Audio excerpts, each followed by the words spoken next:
akhirnya ledakan ini. Kalau beberapa waktu lalu kita sempat ada berita juga soal ledakan di rumah warga, walaupun memang tidak ada korban di situ. Kali ini cukup banyak juga karena termasuk pemilik rumah pun juga akhirnya bersimbah darah gara-gara ledakan ini. Kita akan telisik Betul. lebih jauh seperti apa sebenarnya kejadiannya, bagaimana ini bisa terjadi ledakan di rumah tersebut dan seperti apa proses penanganannya. Kita akan tersambung sama Muhajir Arifin, reporter dari Detik Jatim. Selamat Mas Muhajir. sore, Mas.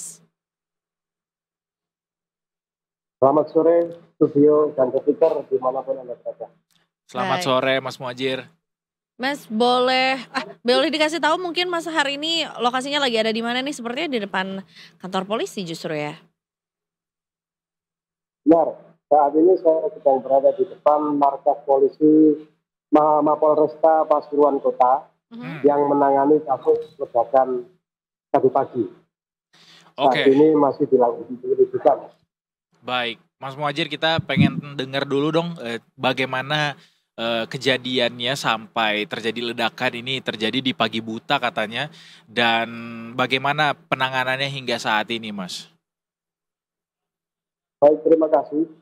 Jadi pada hari ini Senin 7 Juli pada pukul 05 terjadi ledakan di sebuah rumah yang ada di desa Sang Anom, Kecamatan Nguling, Kabupaten Pasuruan.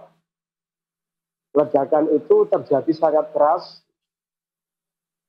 hingga radiusnya terdengar sampai 1 kilometer. Beberapa warga sempat mengira bahwa ledakan ini berasal dari pesawat jatuh. Sebagian mengira bahwa ledakan ini ban pecah. Terus warga melakukan pencarian sumber ledakan, kemudian ditemukan di rumah Saiful.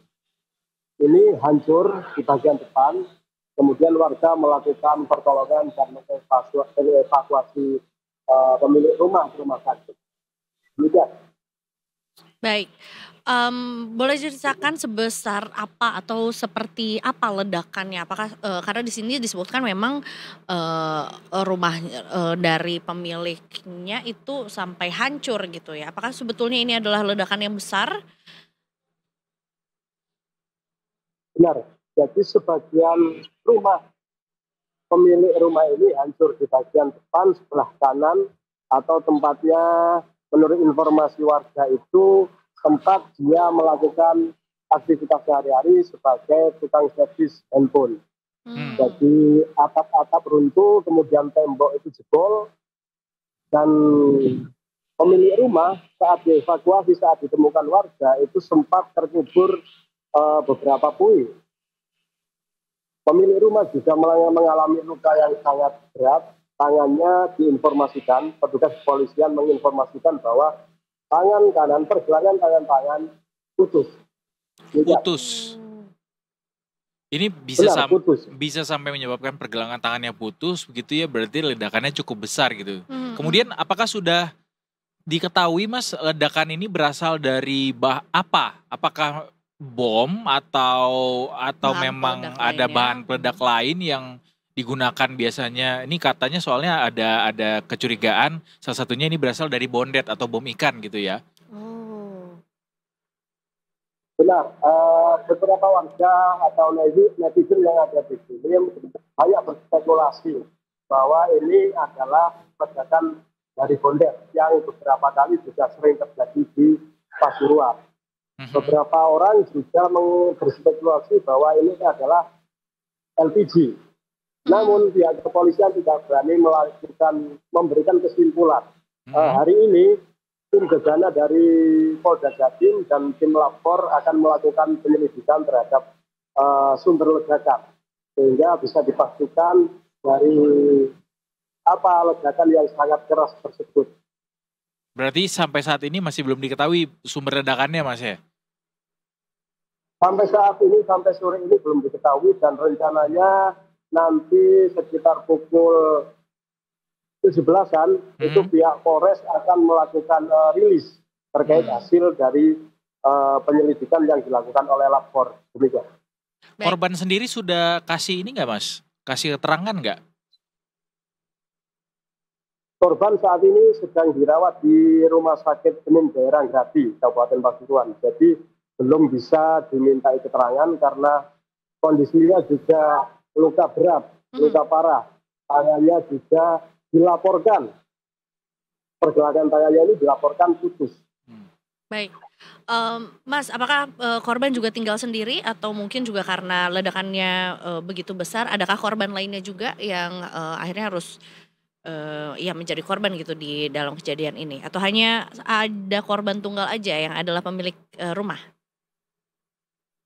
Baik, sebagian warga juga mempertanyakan itu berapa total korban, tapi kepolisian memastikan bahwa hanya satu korban, yakni Saiful Rizal tadi, pemilik rumah. Kemudian ledakan ini dilaporkan juga membuat beberapa rumah di tetangganya itu sampai bergetar. Satu rumah yang ada di seberang jalan dari lokasi ledakan ini kacanya pecah karena ledakan tersebut. Baik, sebelumnya ini tapi belum pernah kejadian di sekitar desa tersebut, Mas, untuk kejadian dengan adanya ledakan seperti ini. Baik, seperti yang disampaikan tadi bahwa di Pasuruan itu sangat sering terjadi ledakan bondet.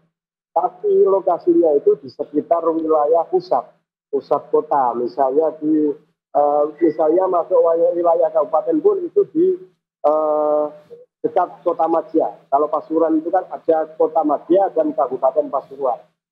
Wilayahnya selama ini ledakan itu terjadi di Kota Madya atau wilayah Kabupaten Pasuruan yang berada di sekitar Kota Madya.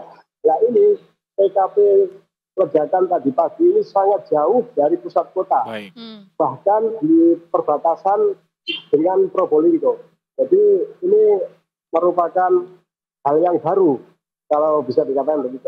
Ya, cukup anomali ya, biasanya terjadinya di kota, ini malah ada di desa gitu. Jangan biasanya dong Kak, jangan menjadi sebuah apa tuh fenomena yang. Ya, tapi tadi keterangan dari Mas Muhadjir adalah biasanya bom ini terjadi, ledakan dari bom bondet ini terjadi di daerah perkotaan, sehingga ketika dia muncul di desa, ini sebuah pertanyaan jadinya, kenapa kok bisa terjadi di desa nih kali ini gitu. Ada hubungannya dengan profesi korban atau pemilik rumah mengenai ledakan yang terjadi, atau mungkin berhubungan nggak harus profesi, misalnya dengan hobi dan lain-lain gitu?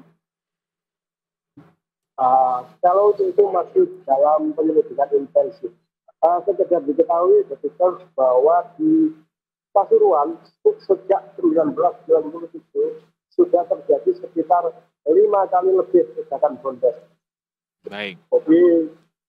Jadi itu bisa polisi mengatensi bahwa terus melakukan operasi razia-razia di sekitar wilayah pusat kota. Mungkin banyak juga pembuat bondet ini yang menyebar ke pinggiran-pinggiran juga masih diselidiki. Mas, kalau boleh tahu infonya, kenapa sih biasanya terjadi ledakan bondet ini? Apa sih penyebabnya? Bondet ini kalau di Pasuruan itu ada 2 jenis bondet. Bondet untuk bom ikan, kemudian bondet untuk senjata untuk kriminal. Oke. Biasanya bondet yang diproduksi untuk bom ikan ini lebih aman. Mereka yang bisa dikatakan sangat profesional, jadi lebih tidak memungkinkan, lebih susah untuk meledak. Cuman untuk bondet yang dipergunakan untuk senjata atau untuk membela diri, ini yang sangat rentan meledak. Demikian. Baik.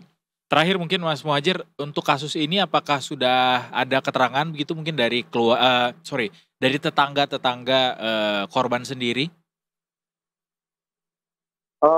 Para tetangga juga tidak berani memastikan apa itu sumber ledakan, karena yang diketahui tetangga, pemilik rumah ini setiap hari ya pekerjaannya melakukan servis handphone. Jadi mereka juga kaget terjadi ledakan yang sedemikian kuat, sampai tadi mengira ini pesawat jatuh atau ban yang meledak. Baik. Baik. Kalau Berarti gitu kita tunggu informasinya lebih lanjut ya Za. Dari tadi Mas Muhadjir sampaikan bahwa sekitar jam 5 nanti kemungkinan ada keterangan dari kepolisian, begitu kita nantikan dari teman-teman Detik Jatim kalau gitu. baik, terima kasih banyak sudah melaporkan langsung hari ini juga mengenai satu kejadian yang terjadi di Pasuruan. Semoga kita nantikan lagi update-nya berarti kalau begitu ya Mas ya. Terima kasih Mas Muhadjir. Selamat bertugas kembali. Selamat sore. Selamat sore. Selamat sore.